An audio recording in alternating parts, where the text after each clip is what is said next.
Assalamu alaikum, welcome back to the After Maghrib podcast. Hope everyone at home is doing well. I just want to say a massive thank you so far for all of the love you've been showing us, all of the support, the subscriptions, the feedback you've been giving us.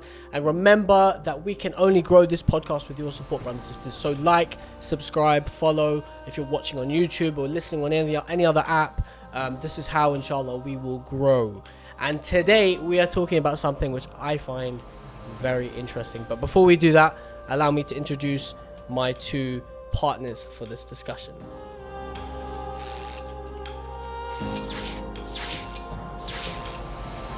First, as always, my wonderful, the vivacious, the irrepressible, my co-host, Sayyid Ali Radhawi. Assalamu alaikum, Sayyid. Alaikum assalam wa rahmatullah. For a second, I thought you said your partner in crime. I wasn't sure what you were referring to, but it's amazing to be beside you again on another amazing podcast, inshallah. Alhamdulillah, alhamdulillah. And of course, sister Maryam Hilli. Assalamu alaikum. Alaikum assalam wa rahmatullah. Thank you so much for having me. Welcome back to Ahlul Bayt TV.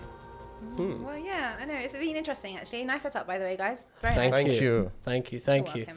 So, what are we talking about? Today is an interesting topic because Yeah. I think it's a topic, I wouldn't say that's brewing, but I would say it's on people's minds. You know, yeah, especially with the rise of Islamic media and the rise of the amount of people using social media platforms. It's an interesting topic, and I'm not going to mention the name yet. And just before I go into the topic itself, I just want to ask, how's your week been, guys? Mine went by really quickly, actually. Now I'm thinking about I've done quite a bit this week, but yeah, alhamdulillah, very good though. Very good. It's busy. It's Nice. been hot. The Very weather's hot. been it's been up and down. It's been a bit moody. It's raining one day, sunny, but generally it's been all right. British weather. British weather. what It's can I say? nice. It's nice though. It's a nice change. Yeah. You get hot, and then you're like, oh god, it's too hot. And then you cool down, and then you're like, oh, thank God for the rain. And then you're like, Last week we had the first episode we recorded. Yeah. It was 4 degrees in London. During the day, and I think by the time we were recording, it was about 28 degrees, and I was 29. sweating. So I've lucked out Really today. humid. It was really humid. Yeah. No, but alhamdulillah, it was good. It was good. The topic we're gonna talk about. Do you wanna? I'll leave it drop- to you. Yeah. Yeah. It's an interesting one. So as you said, there's a lot of talk generally, but the main thing is, and the idea came to us when you open your phone and you scroll on social media. What's the first thing you see? You see faces to people that we look up to. Faces of people we look up to. Yeah. In other words, celebrities. So we're talking about the rise, or maybe if there is an existence of a Shia celebrity culture, and maybe just exploring that. Nice, interesting. So I'm guessing you've invited me on this podcast because I'm surrounded by people that you're talking about, right? Yeah. I mean, and Okay, you've cool. obviously done a lot of work. Yeah. And behind the scenes on the forefront as well with famous people within the community, and of course I think we've all had some form of interaction or involvement of it or with it, but I just want to kind of put it out there first. Does it even exist? Is there a Shia celebrity culture? It's a good question. Yeah, it's one you have to mull over, really. Yeah. Because when you say Shia celebrity culture, you sort of think of, I don't want to mention their names, but it's like the Kardashians or something. Like, this is what people think of when it comes to celebrities. I wouldn't really like to relate it when it comes to like Shia public figures. It's a bit of a dangerous game, or saying to call them Shia celebrities. I would like to say role models. I don't know what you guys would see it as, but I would not use the word celebrity. I wouldn't use word role models at all, because for me the word role models comes with a lot of responsibility, and it would mean that the person or people we're talking about are held in such high esteem, and most of the time for me they're not. Like, they might bring value to our community in one way or another, but they're not necessarily role models. I get what you're saying about the celebrity word though, but this is another way of maybe looking at the word celebrity, because anyone who you recognize, or anyone who has got a familiar face, in a way they are a bit of a celebrity, Not in the sense of the word that you've probably understood it in a wider context. To an extent, yeah. But to an extent. The word celebrity, in my opinion, there's a fine line between being a celebrity and not being one. And obviously the word celebrity has connotations of like show business and Hollywood and all that stuff. So you think flashing lights and tuxedos and red carpets and so on. It doesn't always have to be like that. So a lot of the time we think of, maybe we call it icons perhaps, or influencers, or like whatever you want to use as the word. But the word celebrity maybe has connotations of famous and big and maybe powerful or rich or has a sway in or influence in the community. I think there are celebrities in the community, or at least for our community. We have people who we do look up to, and some of them are great role models, and some of them maybe not to some people. But this was actually a conversation which was kind of triggered by Sheikh Jafar Ladik, because he released a status on Facebook and on Twitter, which was really cool. And just exploring it from kind of like a philosophical perspective, and whether it does exist or not. Can you quote it? Do you know? I can get it. It's really long because it was a long. Couple of, yeah, I haven't read it, so I've heard of it, but I did not get into... But what you were saying, Ahmed, there's a lot of things to what you said. So I think it's important for people to define what celebrity is, or what it means to them, because you mentioned money, for example. That didn't even cross my mind. Like, I didn't even think that when we're talking about Shia celebrities, that it might be someone who has a lot of money, because sometimes you might know someone who's quite popular, but you wouldn't associate them with having a lot of money. But it might go hand in hand. So, for example, obviously, although the driving factor, and we'd hope for our community, is not money, we're not monetarily driven when we do khidmah. That's the concept. But by gaining celebrity rank or status, it will naturally come with it. You'd imagine you're invited to speak or to recite or to perform or appear in a certain place. So it comes as part of the package. So for the general public who doesn't have an insight or access maybe into that lifestyle, may assume that these people are paid big bucks. And that's obviously a thing that we can explore. Personally, I don't think it matters. So I don't think money plays any role in that conversation. But I think for the general public, maybe it does. That's quite interesting. You say money doesn't play a role. I think it plays a big role when it comes to this conversation, in fact. Can't say any names. However, we do know of many, I would call them role models, where they actually say, this is my rate, and this is how much I want. And this is dangerous territory. They get away with murder. So I wouldn't say, are they right to ask for this because they're sort of a celebrity? I have no idea. This is dangerous territory. You also mentioned, that, celebrities like associated with like red carpets and tuxedos. We do see this as well. Yeah, we do. Especially recently, there's been many events in the community where, there's the good and the bad and the ugly everywhere. It doesn't mean we are against any events or organizations that hold red carpets. That's why people call them. I'm not calling them. Don't misquote me, by the way. So people do call them red carpet events. And I don't think that's giving these public figures the name of being a celebrity. I think it's the people viewing these events as celebrities. Does it make sense? Yeah, but I'm trying to pick on the point of tuxedos. Have people not been wearing that for time? I think it's more like symbolically, in a symbolic sense. No, when it comes to like Shia events. It's like very rare. Very rare. Come on, we've had gala dinners. Yeah, but I think it's more a symbolic thing in the sense that when you think celebrities, like in the Western world. Yeah. So this was actually mentioned. I mentioned the status by Sheikh Ladik, but the comparison he uses is the Beckham family. So in the sense of a family which is performing exceedingly well in a certain thing, and then obviously it branches out and does different things and appears in different parts of the world and so on. And obviously there are comparable figures within our community. I'm not saying that there's a guy who reminds me of David Beckham. No. But in the sense that obviously people have done exceedingly well in one form, and because of their charisma or their passion or whatever, or perhaps even just their pure talent, they've got to such a stage where they command some form of influence or kind of presence over the wider community, if that makes sense. Makes sense to an extent. It's interesting because I just want to backtrack a little bit. Yeah.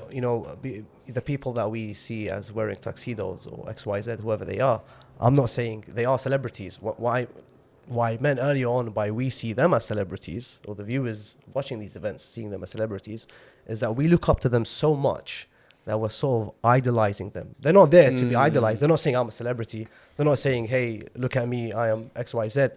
It's we are giving them the opportunity to feel this way. Do you think that they are idolized though? Yes. Do you know what? I think that we're it's quite close to home for us because we work with a lot of these people. So we might not see it in the same way that perhaps someone who lives quite far away and is has seen some of these people that we're talking about like on TV and stuff. So for them, they're non-accessible. So there might be this element of I don't know, like some sort of they'd see them as celebrities, perhaps, if that's the word that we're going with. But for us, because we know them and we've worked with them, we don't see it in the same light. I don't know if you guys... I think that's such an important point. Yeah, that was my point. They're not saying Yeah. we are celebrities. Is that the people that look up to them, they're seeing them as a sort of celebrity. This is what I was going to say, because when you said that maybe we don't have too many celebrities, the thing is, I think we should look at it from the perspective of the one who's the general person in the community. Young people, particularly, are very impressionable. What does that mean? It means that when they see an icon or someone leading in a certain industry within our community, that impressionableness will make them follow them and the way they do things, and in some sense idolize them. Obviously, that comes back to many discussions we have about shirk and the concept of idols in our community, even in a symbolic sense. And we can fall victim to that easily. And obviously, the rise of social media, I think in this age has meant that we see more of it. So we see high quality production on social media. We see Instagram and TikTok influencers and so on, which boosts and amplifies a celebrity status or an influence someone has. And the other thing I was going to say is I don't just think celebrities are ulama and reciters, if I'm going to be really blunt. Okay. We're talking about influencers. So like someone who's doing a daily Islamic blog, or like an Islamic, or fashionistas, they call them, right? So sisters who are doing things and promoting Islamic fashion to a Muslim audience. In my opinion, they could get to a stage of Shia celebrityness or even Islamic celebrityness, if that makes sense. It makes sense, but I wouldn't say they represent Shia. Yeah, well, I mean, if they are Shia, they are Shia. But whether their actions portray is a different question, right? So you're trying to say that anyone who has a successful business, because we know a lot of people within the community who have built successful businesses online, so through social media, they've got a massive following. Alhamdulillah. But that's purely for their business. Are they then considered influencers, in your opinion? If you go out of your way to portray yourself as a celebrity, that will come to you. But what does that even mean? So this is where it comes out, if right? I have a lot of followers, and I'm just going about my life, living my life the way which you do. Yeah, but this is the thing. So, for example, I'm not influencing anyone though. I'm living my life though, right? So, am I going out of my way to influence people, or am I just being me and people are following? I mean, I don't know, because this is a really important thing, because there are a lot of people who are being themselves but won't have that, but will have the talent, let's say as a reciter, to warrant being or becoming a celebrity, but they're a low-key reciter and they stay close to home as an example, and they don't push to promote their work, which I don't think is anything wrong with that, if I'm being entirely honest. But of course, there are people who will push that, and whether that's a good thing or bad thing is not for us to judge. Do you know what I mean? But yeah, I think, and I believe in the concept of there being icons, and I think forever, and not just now, but since the beginning of the religion, we have always looked up to people and looked up to icons. It's human nature to idolize, if that's the right word, maybe not, but to look up or to exemplify someone, if that makes sense. And it's not a bad thing. I don't know, actually. Recently someone asked me a question. Someone was like to me, do you have any role models? And I had to think about that. And I was like, I actually don't.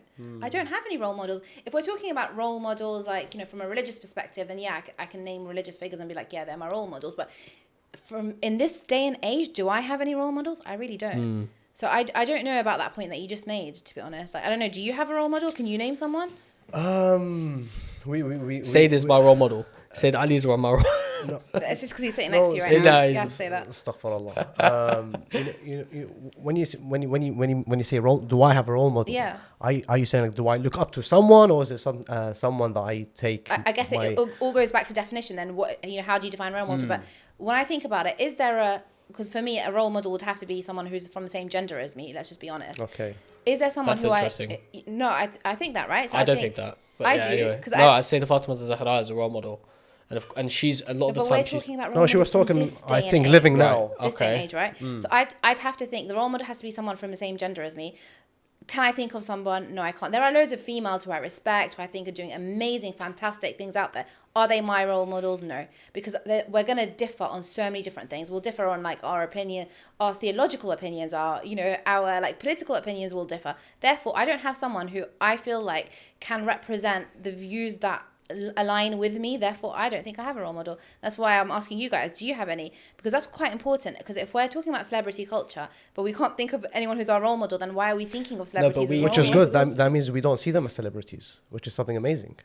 Well, I definitely don't, but that's not me speaking for the whole entire Shia community, the thing, though. because that's the thing. whether we do or we don't, I think even if it's 10% of people do, but in the last 10 years, that 10% has become 25%. We're talking about the rise of it and the prevalence and the existence of it, whether there is the existence. Because even if the majority doesn't believe that culture exists, I think it does exist, and I think it's growing. And I don't think it's a bad thing, like I said. I think that there's a lot of questions to have with this conversation. The role of a celebrity or an icon. I don't really want to use the word role model because I feel like that's an adjective you'd give to someone who's earned that merit. Do you know what I'm saying? It's like you earn being a role model, but you can be a celebrity without being a role model, unfortunately. So whether or not we have that in our community, I don't know. We do to an extent. I don't really like mentioning this, but I'm going to mention it anyways. But just to take me as an example, I'm not calling myself a celebrity or a role model or anything like that. I just say I'm someone who has a lot of followers in comparison to like the average person in our community, right? But there have been times where people have approached me, like, you know, in public, and, you know, they've recognized me and they've said to me like, oh, we follow you on Instagram, or, you know, I know who you are, like, you know, I've watched you on this show and that show. And the fact that they recognize me, I'm like, oh, because like, it's not at the back of your head. You go about your day normally. You don't think, oh my God, you know, like, oh, I'm someone so big because I've been on, you know, a channel like this, for example. You really don't. So when someone comes up to you and they recognize you are taken aback a little bit, and you're like, oh, wait, hold on. Like, people actually know who I am. And it happened to me at a gala dinner just a couple of days ago, actually. A woman came up to me. She's like, where have I seen you? And I was like, I don't know. Where have you seen me? And she's like, oh, so she named a couple of places. And I was like, no, that's definitely not me. And then I was like, maybe it's on TV. She's like, oh, yeah, you were on that show. They do recognize you. So whether or not that recognition entitles you to become seen as a celebrity, I don't know. Yeah, no, I don't think that makes you a celebrity. No, because I don't feel like it must be on a more grander step, like a thing, right? Because the majority of, I think, the lecturers, the reciters, or you call them influencers in the community, the fact they're recognizable doesn't mean they're celebrity. Simple. Yeah, it's a fair point. It's because we are trying, I think, to recognize the work they do, the service that they do. I think it's more from that perspective. That's why I don't know if role model is the right word, but we look up to them to a certain extent where we just want to say thank you for your service. The thing is, there's a lot of people who would disagree with that on the basis that, for example, you have, as an example, a young teenager from Nairobi or from Michigan or from anywhere else in the world will listen to English reciters or Arabic reciters or whatever and idolize what they do. The minute they become a celebrity is when someone, for example, will sway themselves on a personal level to somewhat emulate them.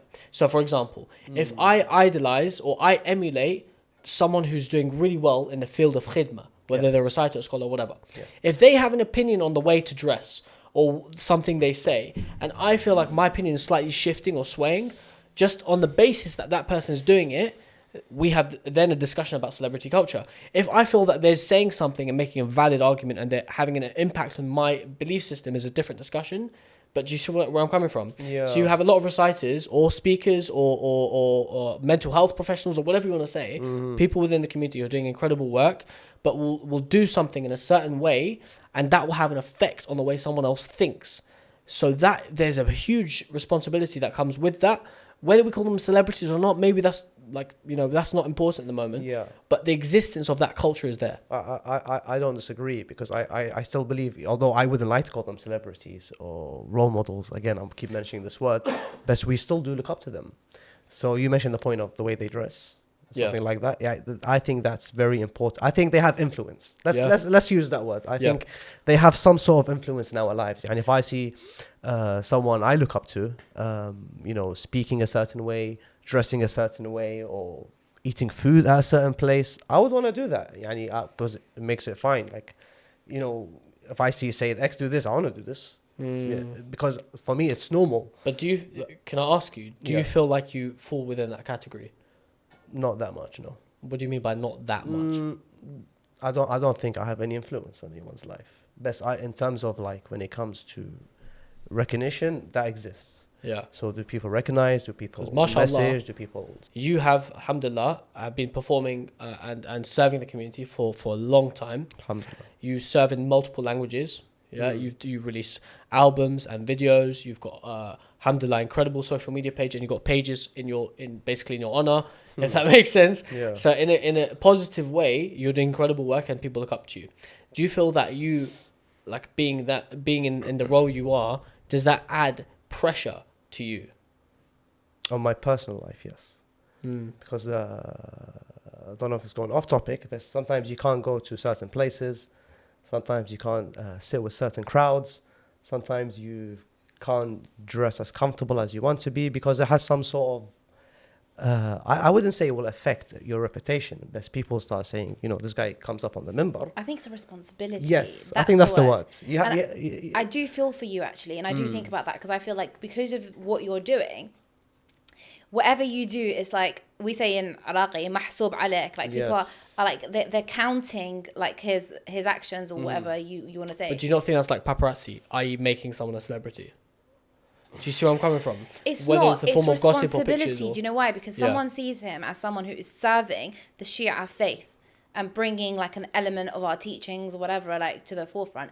Now, if he, the same person who is delivering our Shia values to the public, then goes and does something that goes against the Shia, I'm not saying that you do, obviously, because I'm pretty sure you don't.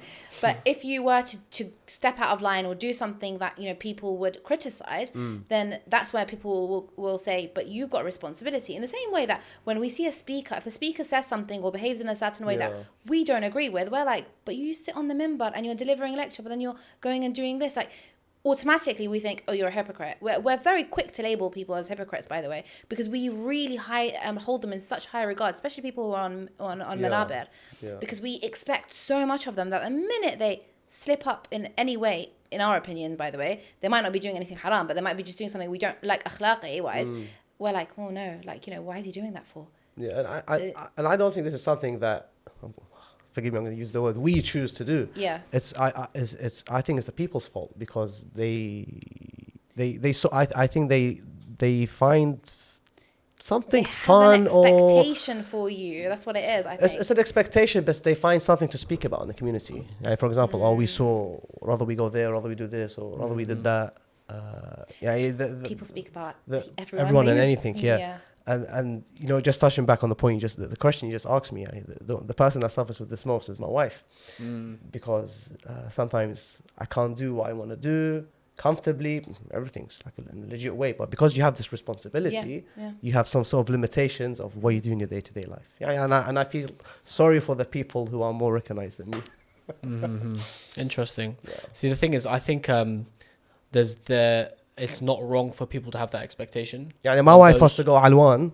Yeah. Supermarket. Big up Alwan. In Kingsbury. FYI. We need a sponsor. Shout out Alwan. If you're down, we're amazing very halal meat and amazing prices. But I just can't go there because by the time you park your car, you enter the shop and you come out. I'm not even Iraqi. You've spoken to the whole road and it's time to go home. Put the kids to sleep. I have a hard time in Kingsbury and I'm not Iraqi and I can't imagine for you guys. So does that, just the example I gave now, is this the sort of like celebrity kind of thing you're speaking about? I mean, so it's interesting because I still think that exists. And I think as a community, we're shifting towards becoming more sensationalist. So we are more flashing lights and colourful things and very sensationalist. So we will do things. And in some ways, After Maghrib is similar to that. We will make things look slick for the interest of the viewers because people's attention spans are like really this low. Podcast. Yeah, big up After Maghrib. No, but the people's attention spans are low in this day and age. So to catch and to grab their attention, you need something which is relatable to wider society.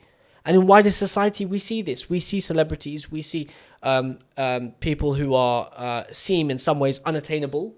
Okay, and then people aspire to be like them. It's a huge issue we have. And it comes with a discussion of the removal of hijab. It comes with the discussion of men who look at the opposite gender. And there's so many other discussions which are a result of the wider society and the celebrity culture. And in some ways, I feel that it's infiltrating our community. I don't think it's a bad thing for us to give status to people who deserve it. Because alhamdulillah, we have so many khuddam within our community. And of course, there are many who don't have a celebrity status but are still serving and will always serve. Everyone has someone in their family and knows someone who no one knows like in a public sphere but who has served the mosque for like decades or who has sat on minbar for a long time but has not got a social media page or who doesn't have like a people flying them out for events and that's beautiful like that they're recognizable without a presence.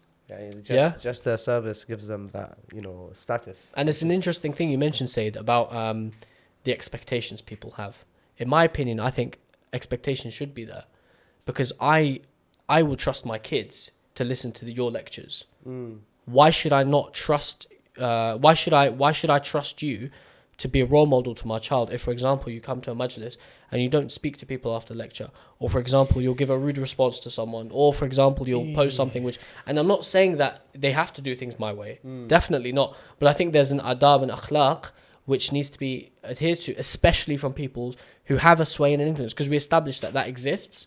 And for those who have a sway and can can sway people's opinions, they have more of a responsibility. That is true, but do you think that sometimes we're very, very harsh to criticize? And I've seen that because there have been like really popular people from our community, and I'm not going to mention names, but who I haven't met, but I've just heard so much about, that I've like got all these like presumptions about them. And then when I meet them, I'm like, this person's really humble, really 100%, helpful, 100%. really. But they, you know, the way they've been spoken about by other people, the way that they've been portrayed by other people, you automatically write them off. And I think sometimes we don't give people the benefit of the doubt. Sometimes you could be having an off day. You didn't speak to someone after the majlis because you're thinking about your ill grandmother, for example, or, you know, you're going through something personal. So you're not in the mood. So you're like, you know, really within yourself. And you've just finished a lecture, for example, you've come down and you're really thinking about what it is that you're going through. And people take that as you being arrogant, not speaking to them. That's true. Like, we never give people the benefit of the doubt. 100%. Automatically, we're like, oh my God, did you see the way he spoke to me? But the reality is people will have that expectation, whether it's right or not. But what if they do that every single majlis in the last 10 years? Do we always give them that benefit of the doubt? But sometimes, okay, look, sometimes I think some people have social anxiety, even though they are quote unquote celebrities. I've actually met people like that. They're very confident on the camera, very, very confident. But in person, they're quite shy. And you're like, but hold on, are you not that same person who presents, or the same person who, like, you know, delivers lecture? But in person, they're actually quite socially awkward. So sometimes, you know, you might have that, like, you know, as an example, so many people who've met me say to me, oh, we thought you were really arrogant when we first saw you. And I'm like, why? They're like, oh, you know, you don't make eye contact. You barely speak to people. But when they have a conversation with me, they're like, actually, you're not so bad after all. Now, I'm just nobody. Now, imagine somebody who is like really well known and who does deliver you know, speeches or whatever it is that they do to serve the community. If they've got social anxiety, or if they suffer from mental health, or whatever it is that they're going through, and we just label them as something just because we haven't actually asked them, by the way, are you okay? Like, is something wrong, for example? Can I just throw a spanner in the works? Yeah, go on. There are so many people, and I'm going to name names, Okay. who we haven't even thought of, because they are way bigger than the average. I wouldn't say the average, but the sort of celebrities we have in our community. Mullah Abbas, Bless him. May Allah bless him, reward him. King of the pulpit. He is and the fact that we look up to him, and the fact that he has such a pull on people from different cultures around the world, in some way makes him a celebrity. You know, Nadeem Sowar, may Allah bless him. Bless him. Mir Hassan, I love him with all my heart. And there's so many more, but these are people who have an incredible amount of pull for their incredible talent and their hard work. But those people we won't meet like that. I was just going to ask you, have you met them? Because I mean, Basim. we have. yeah, like, I've met all of them. and actually, it's a really good example, because when you meet them in, like, they don't come across as like confident or arrogant or big-headed at all. Like, they're quite humble actually, and you're like, oh, okay, but you're this really big guy. Like, I'm so excited to meet you. But I'll give it. When I first met Mir Hassan, I took a selfie with him. And then I recorded. You're part of the problem. Yeah, I'm part of the problem. I took a selfie with him. I'll be honest, I was like 17. But I took a selfie with him, and because I love to recite in Urdu. So I took a selfie video reciting his qasida with him in Urdu. And for me, it was like a big deal. I was like, mashallah, I've been reciting this very kalam, these very words for my whole life, and I would love to recite this with you. And I recited a verse with him, and it was like a huge deal. Like, imagine if you met Mullah Basim. And he says... He has met him. Yeah, okay, fine. And you had the opportunity, even as someone who, mashallah, you've got a following, you release your own content, but you had the opportunity to recite with him. That would be amazing. It would blow your mind. You guys are the problem. No, but this surely it proves that there is the concept of it. Obviously, we're now talking about a different level, because Mullah Basim is, he's... Speaking of Mullah Basim, if I can just interject you there. Basim makes, like, pretty much, I don't know about outside of the Iraqi world or the Arabic world, but he's always making people cry on the pulpit. But when you meet him outside of the pulpit, he's always making you laugh. There's always a smile, there's always like a nice conversation, there's always like this feeling of true service. People forget. The reason why I want to mention this is because Basim, the way that people look up to, I might be part of the problem actually as well. You guys Growing are up, Basim was in my ears 24/7. We used to have MP3 players. It was always like Mullah Basim, Mullah Basim, Mullah Basim. And then when you see him in person, I remember the first time I met him in person, it was in Kuwait once. Wow. Yeah. My father was giving lectures in Kuwait, and Basim was also reciting afterwards. So that was when I met him. It was like I think my heart was pounding. Honestly, I'm being serious here. It was like it's a big moment. You see the guy's face, you hear his voice, and you hear how much people praise him and talk about. Then you meet them, you just don't know what to say. You actually start sweating. I think you get very hot. So, but off the minbar, these people are amazing. They are just like you and me. They have their own problems. They have their own families. They have full-time work. Like they're not about the celebrity life. 100%. I think it's the people that turn them out to be as such. Right now, speaking of Basim, if I can go again, the other day, a few weeks ago, there was, he came to Karbala, and the shrine of Imam Hussein, he was giving a eulogy, and then you had like the first, I think 10 rows, everyone's wearing Mullah Basim t-shirts, doing latum. I was confused. I'm not going to say more, but to me that was confusing. Seeing, Basim is but there. if you don't mind whether it's right or wrong, if that's not celebrity status, what is? When you have a brand, you've got merchandise and see, he uses merchandise. I'm not gonna give anyone. Sure. They can speak for themselves. But from what I know, he uses his merchandise to contribute towards all the work that he does, because of course, everything that he does, and he does so much more good than we would know. It's like out of this world. But to see Basim on the minbar and people wearing Basim doing latum to Basim, it was confusing. So I don't know if that is what celebrity is becoming these days. I'm not going to say more on this topic.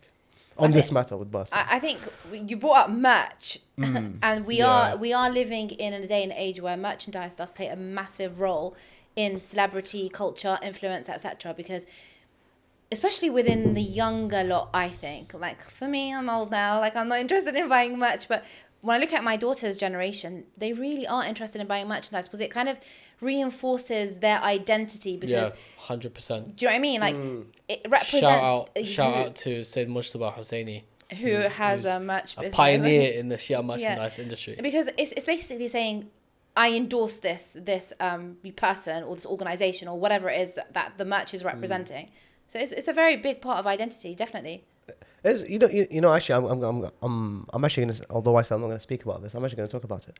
I think it's amazing to have, for example, my kids grow up looking up to these people rather than looking at, I don't know, Justin 100%. Bieber and these people. It's now I'm thinking about it just now, like on the spot. It's true. I'm not gonna say it's a bad thing to have merch of these reciters or whatnot, but I'd rather them listen and look up to these people than look up to people outside of our This is a huge point to mention. And I actually want to throw something in here because so far when we've been talking about people in our community, figures, etc., whatever you want to call them, they've always been males, which is why when you think of females, she might not be a reciter, might be someone big, but any female who puts herself forward automatically becomes a bit of a celebrity. Why? Because there is hardly any female representation. That's why I said you have Instagram influencers and you've got people who, for example, are like mental health professionals or vloggers or whatever it is. Yeah. And majority of those are sisters. And I feel like the sisters make those sisters celebrities in some way. Like, for example, a young sister who, for example, is like working on her hijab will look up to an older sister who's doing really well and has got a huge Instagram following. They have the whole aesthetic, which is a big deal. Like the Instagram aesthetic, their grid is the same color and has a theme, and they type a certain way, and their captions are all very similar, and so on and so forth. Ahmed, I think you're a couple of years too late. Yeah, I think I am. I'm not great on social media, but they buy in, like you said, to an identity. And that is very prominent with the sisters, and I think with that kind of celebrity status within the community. Obviously, with the brothers, like you said, there's reciters and there's poets and there's professionals and different things, and maybe it's a bit different. But the comparison I want to make is, even for me, if I've met, for example, Sayyid Radhawi, Allah Rahmah, in person. He used to come to our house. when you meet someone like that in person, even me as a female, now I'm not looking up to him as a role model because, like I said before, like, for me, a role model will be someone from the same gender. But when I look at someone like that, I'm like, oh my God, I'm in the presence of his eminence almost. Yes. Because we've been taught to, like, you know, respect someone who, you know, is of that kind of status. But when you meet a woman who is an influencer or someone popular, it's not the same feeling. You don't think like, oh, wow, I'm sitting with this dentist or this doctor or this, you know, whatever profession that they have. It's not the same. It's just like, oh, hi, you're really successful. Well done. Like, it's amazing. I'm so happy for you. True. And I really wish that my daughter and, you know, the younger generation can reach the same level of success as you. It's not the same. It's not the same level. Yeah. Well, maybe obviously there's a question of hijab and social hijab in there, because you won't see a sister get up on the minbar and recite in the majlis. So obviously it's harder maybe for some to get. You mean in front of males? In front of males, Yeah, because we know, because we do have it in our males, settings as well. And there are some women who are public figures, Of like, course. you know, who are presenters, prominent presenters, or who have given lectures on TV and stuff like that. There's not that many of them, though. But this is what I'm saying. So the next thing I wanted to mention, and sorry, before we wrap up, I think this is like a huge discussion. Is the role I don't want to wrap up. I don't want to wrap up. The role of Muslim media. Yeah. Because whether it's to credit or to blame, I think Ahlul Bayt TV has a part to play in it. Yeah. Obviously, from my opinion, I think there's way more on the credit side. But Ahlul Bayt TV and many other channels and many other organizations have promoted and even established and even given people some platforms to become who they are. Said Ali, you started work here in 2013, was it?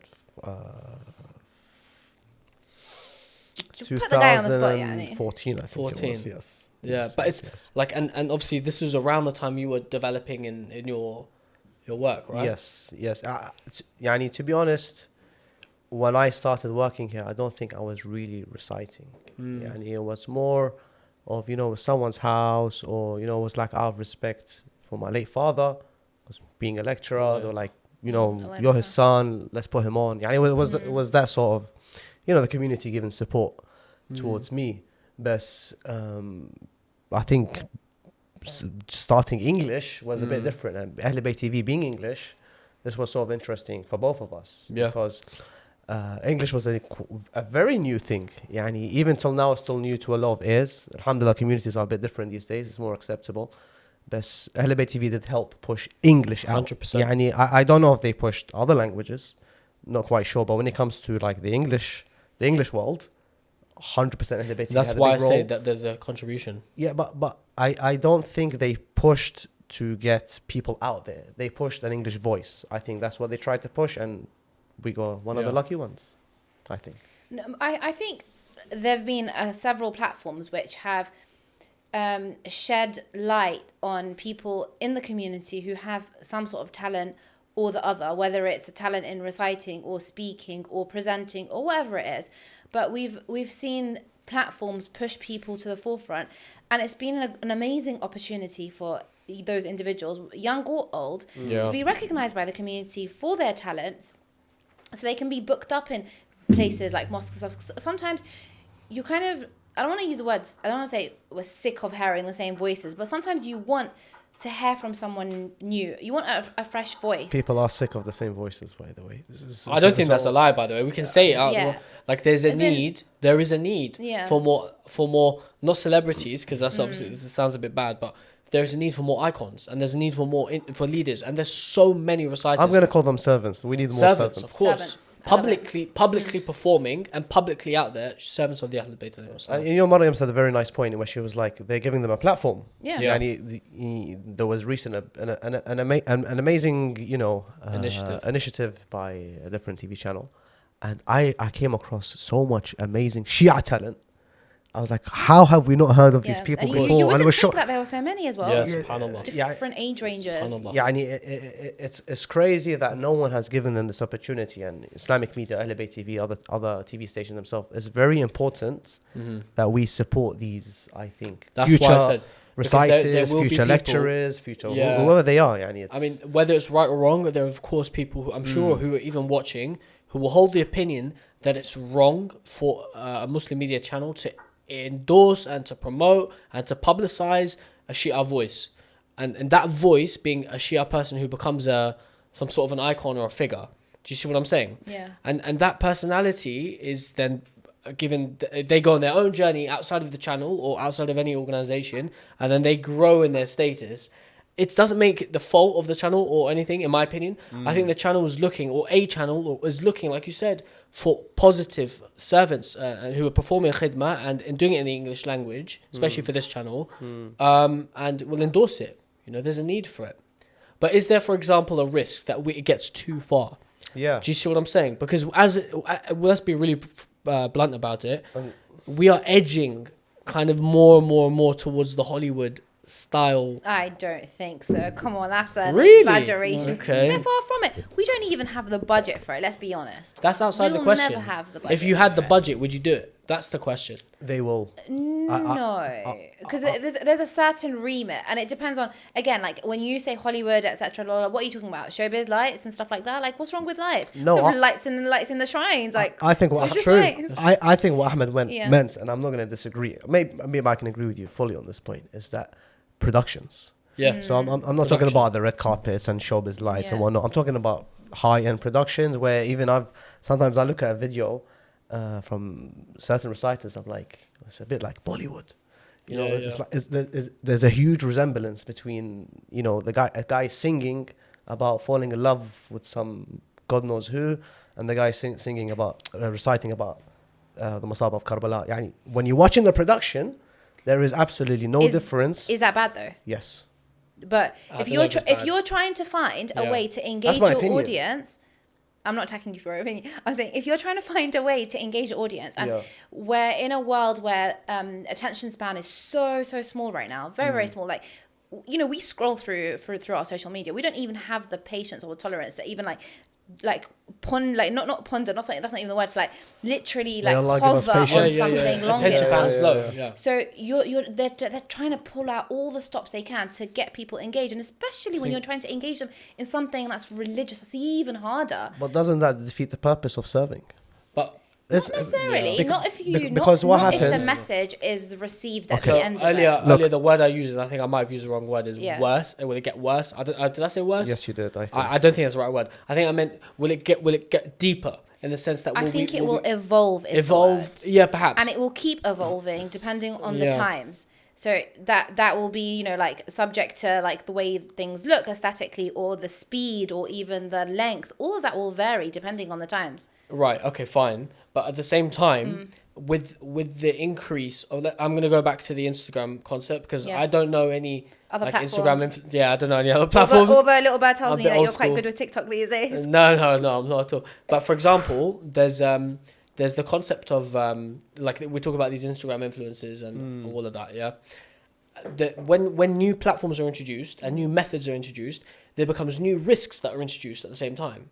So what I mean is that you are always in danger of going into another danger zone or another grey area with halal and haram and what's makruh and what's mubah and all of these different things when you start doing new things. So for example, sisters who are applying makeup while we're wearing hijab and talking about a cause of social justice. Is that halal? Is it haram? If on social media, there's a really, really, really kind of sensitive conversation to be had there. And that person will obviously have a huge following and have a huge impact on other people's lives. Now, whether or not that's the right thing to do, again, we don't know. We're not qualified. We're not experts. We don't represent the channel or anyone else. I don't have to put it out there. But what I mean to say is, as we do evolve, and it will evolve, there will be new methods which are introduced. Like you're saying, there are new stops that we try and put forward. But those new stops always present new challenges at the same time. And that's why it gives our ulama something to write about, right? So And the they'll question come up also- with new laws and like tell us what's right and what's wrong. That's for them to figure out. And the concept of ulama, sorry to keep going. And for us to the listen. question of the concept of ulama being celebrities is a whole thing we know. man.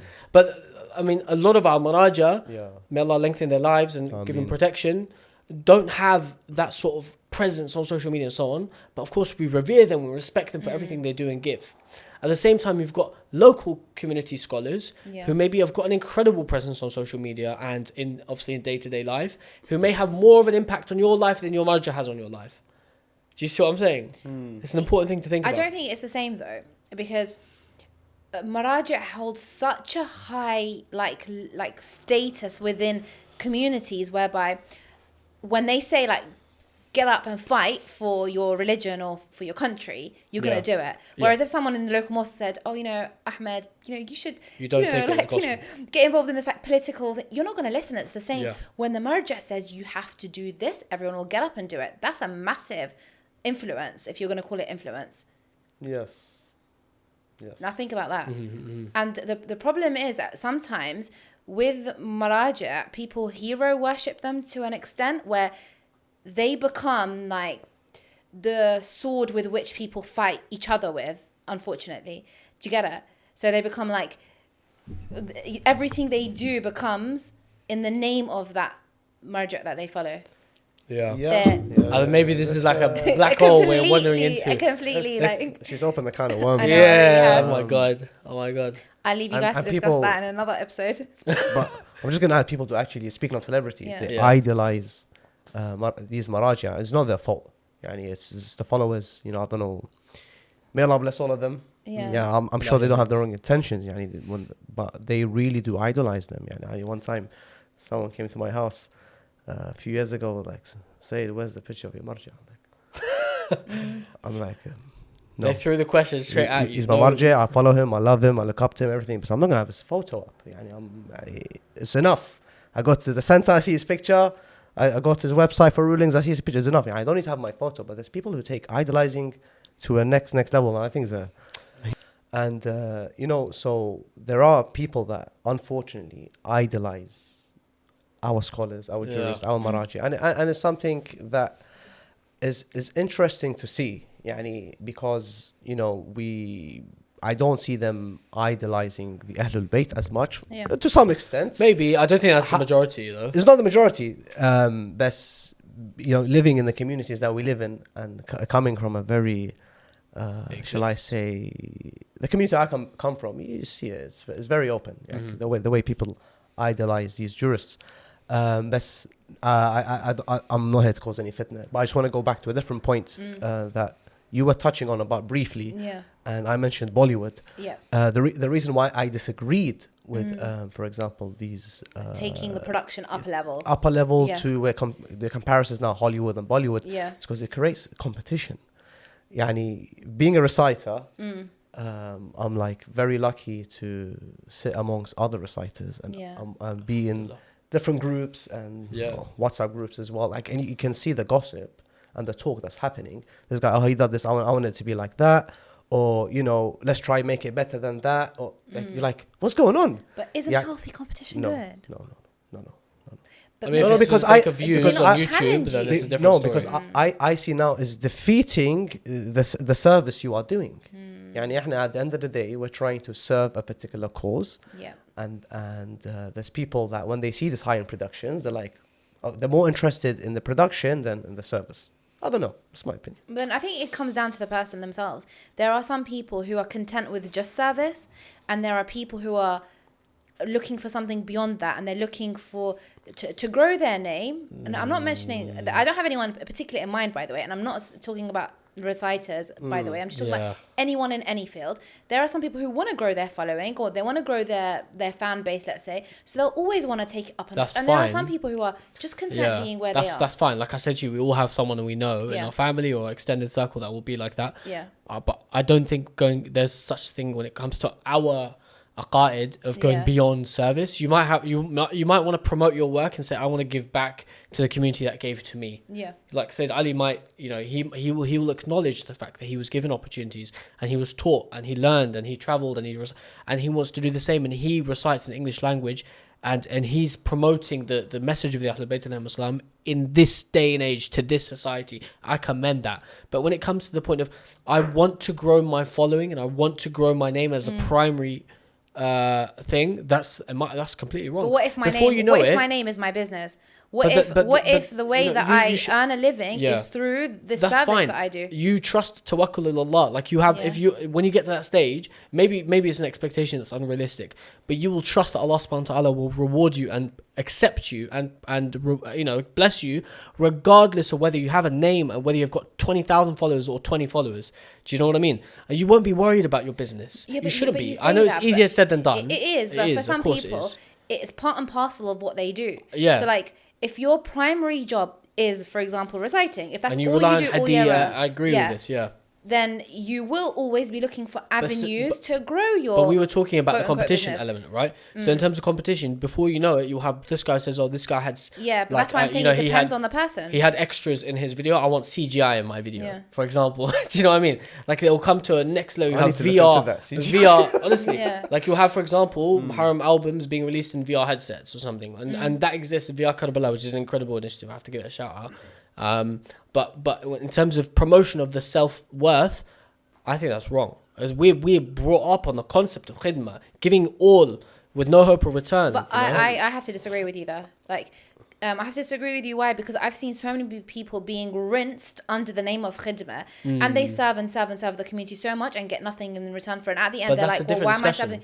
It isn't. It's No, the same we're thing. talking about rewarding them, Yeah. and they deserve to get paid, and they deserve, in my opinion, to charge a rate. Who decides on what they deserve? Because if, for example, I was some a reciter, and in my opinion, I felt like I deserved a certain amount, but then you felt like it was too much, for example. How do we then come Draw to the that? line. Yeah, exactly. Where do we draw the line? It's a very, very tricky one. There you go. Yeah.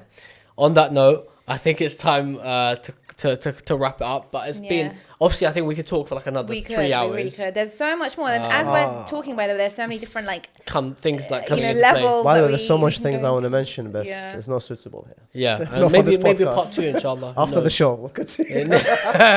Needs a cup of tea after Maghrib. But there was this one point, I was really gagging to put it in. It's, I know you said we're ending. Yeah. I'm going to add an Bismillah. extra minute here. When it comes to competition, I did say I've seen it firsthand because I'm in this sort of group.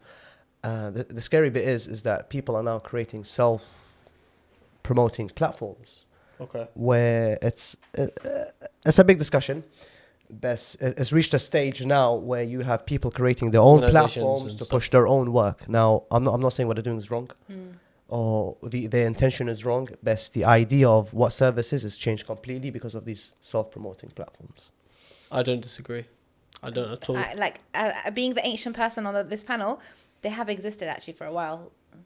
No, I've seen it, but in an old-fashioned way. But no, they have been around. There's always going to be people who are going to self-promote and try and push to the next level, and there'll always be people who truly, truly have the intention of serving the Ahl al-Bayt and only doing khidmah. But at the end of the day, that's the self. May Allah accept everyone's service. Inshallah, Inshallah. Allah, Ya Rabbal Alameen. I wanted to say something, but I think just for Say your it, sake, Ahmed, say it. for your sake, I don't think we should. Say No, it, say it, I say think- it. Go Okay, on. I'll say it. Go on. I was gonna say, there will always be people who push that, like you said. Yeah. And we apply it to other elements of our life. You know, we apply it to business. I believe my business works, and I believe my product will sell. So I will invest in it, and I'll push it, I'll promote it.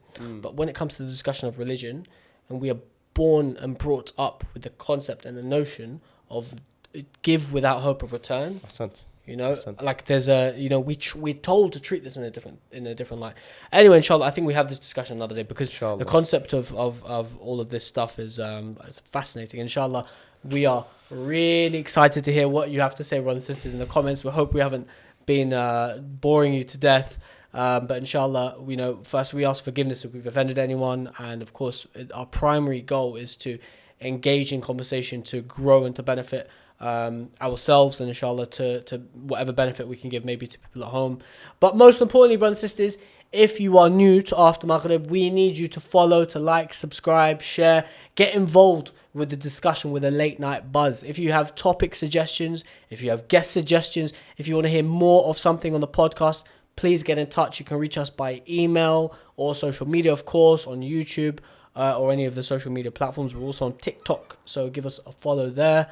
Any last words, Sayyid Ali? I just want to say it's been an interesting conversation It has. today, and Thank you, it's- especially to it's- Sister Maryam as well. Yes, thanks you for Maryam for It's been a being on this pleasure. podcast I would have today. wanted to argue a little bit more, but No, Leave it next I actually time. believe you added value to this conversation you. because Thank you've mentioned points from a different perspective.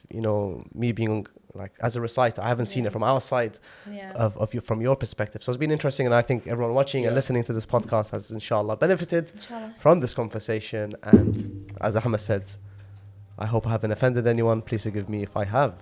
Ahsan. Thank you, brothers and sisters, for tuning in, and we will see you next time. Wassalamu alaikum wa rahmatullahi wa barakatuh. Bye.